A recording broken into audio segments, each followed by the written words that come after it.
Buenas, en este vídeo hablaré de una novela que cuando fue publicada por primera vez fue un escándalo. Fue llevada a juicio por inmoral y por promover el adulterio.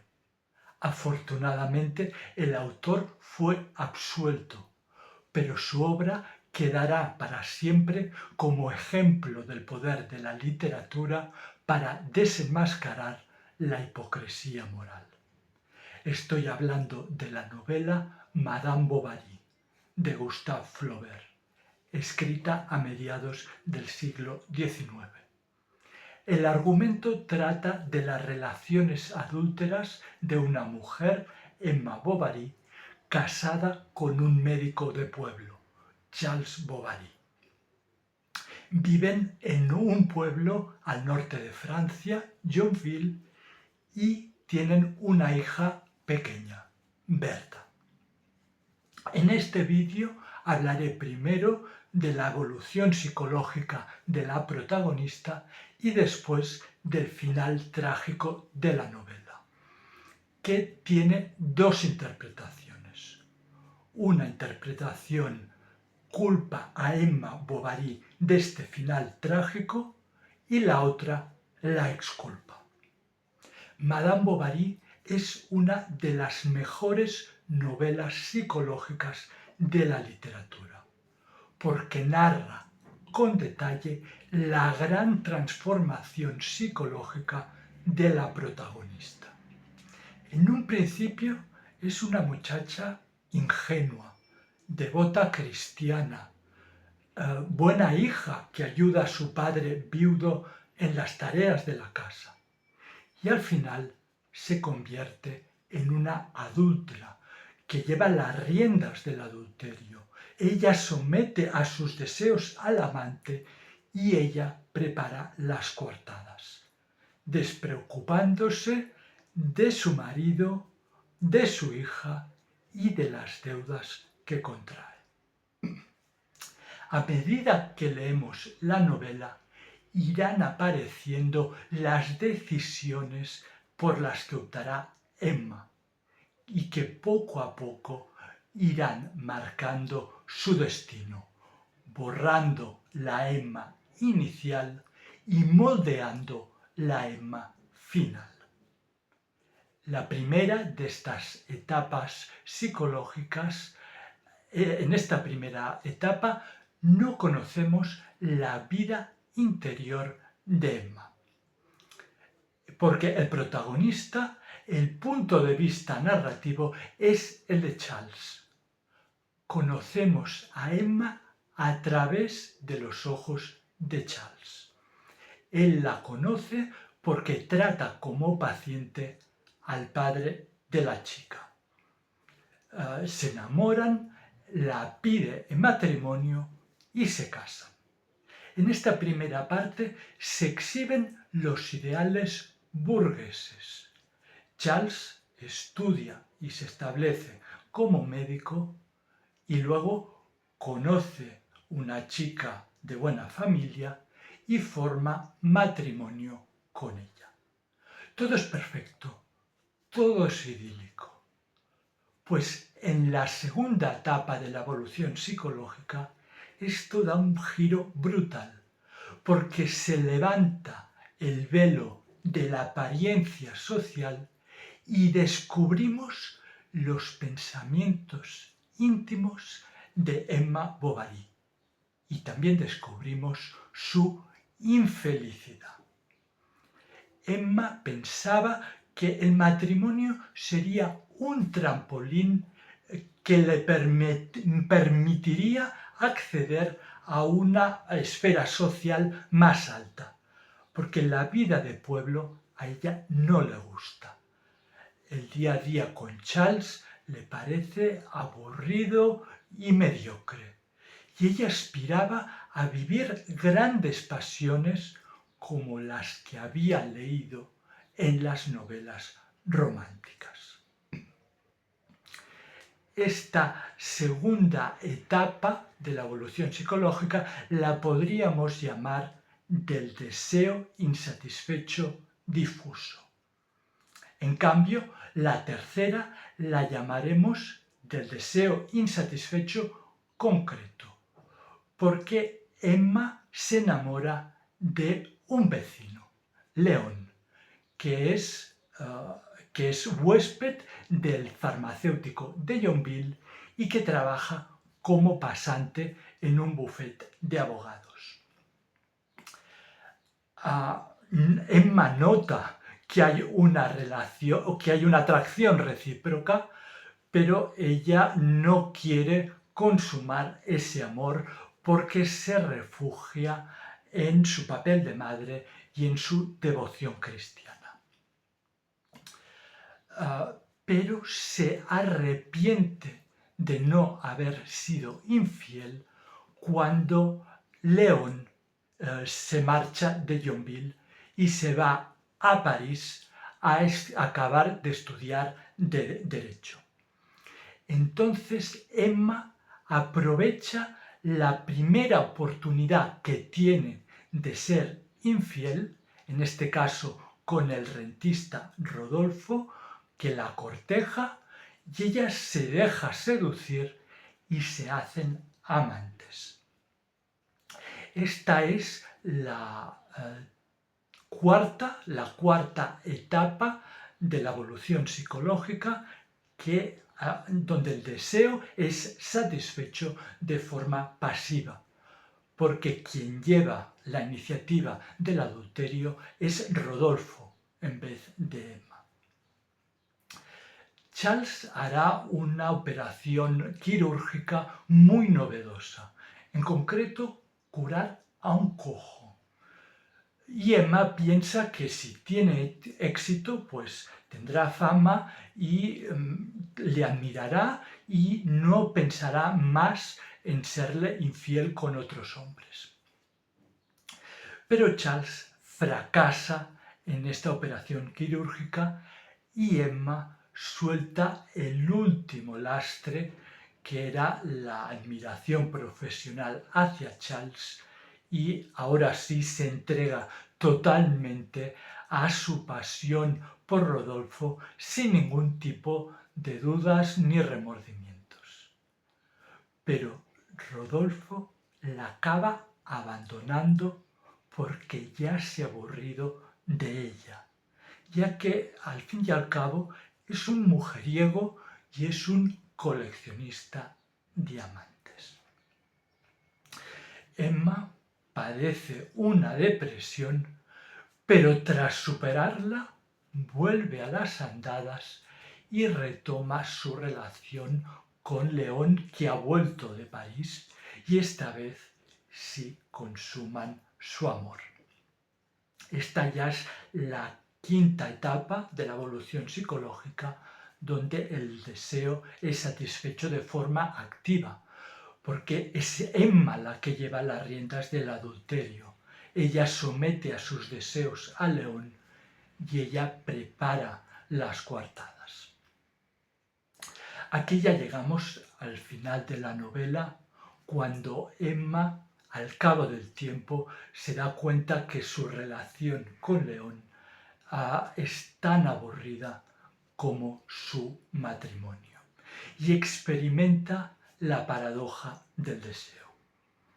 El deseo, cuando se satisface, se deja arrastrar por la realidad material, con sus límites, sus contingencias y sus bajezas, y contrasta con la idealización del deseo sin satisfacer. El deseo, para que mantenga su energía, su empuje, no debe ser satisfecho. Eso lo expresa muy bien Gustave Flaubert en la novela, cuando dice que detrás de cada sonrisa hay un bostezo, y que el más sensual de los besos solo deja en los labios el deseo de una sensualidad más alta. Al mismo tiempo, Emma se ha ido endeudando a espaldas de Charles, porque tiene un poder notarial que éste le concedió. Pero absorbida en sus pasiones, se ha despreocupado de sus deudas y ha ido aplazando el pago. Y con el interés, la cuantía de la deuda ha ido aumentando tanto que hay una amenaza de embargo de las posesiones del matrimonio Bovary. Ante esta situación, Emma decide envenenarse, incapaz de afrontar la vergüenza de confesar a su marido que lo ha arruinado. Pero sí que es capaz de sufrir la humillación de pedir ayuda infructuosamente al amante que la rechazó, a Rodolfo. Y después de sufrir esta humillación, Emma se desmorona y decide envenenarse con arsénico. Tras fallecer su mujer, Charles tiene una depresión y se morirá al cabo de poco tiempo de un ataque. Su hija Berta queda huérfana y la ponen a trabajar en una fábrica textil. El trabajo infantil era habitual en el siglo XIX, pero en la clase proletaria, no en la clase burguesa que era a la que pertenecían los padres de Berta. Este es un final muy trágico, catastrófico, muy triste, y en una interpretación literal podríamos pensar que si Madame Bovary ha sido una mujer dominada por la lujuria, una mala esposa, una mala madre y además derrochona, pues tiene lo que se merece, el peor de los castigos.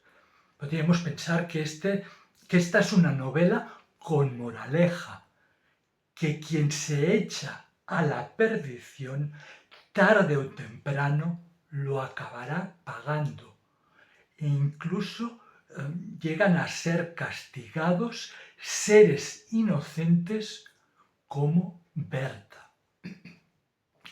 Pero hay otra interpretación posible que exculpa a Emma de este final trágico. Y esta interpretación tiene dos factores. Uno, el amor redentor de Charles hacia Emma, y el segundo es el intrusismo profesional del farmacéutico de Yonville. Tras fallecer su mujer, en Charles se desata un torrente de amor. Toda la pasión que no le había demostrado en vida se la ofrece como un tributo post-mortem. El amor de Charles hacia Emma es casi infinito. Lava las culpas, quita las culpas a todo lo que hizo Emma. Se lo perdona todo. Le perdona su ruina económica y le perdona las infidelidades cuando las descubre. El comportamiento de Charles raya el delirio.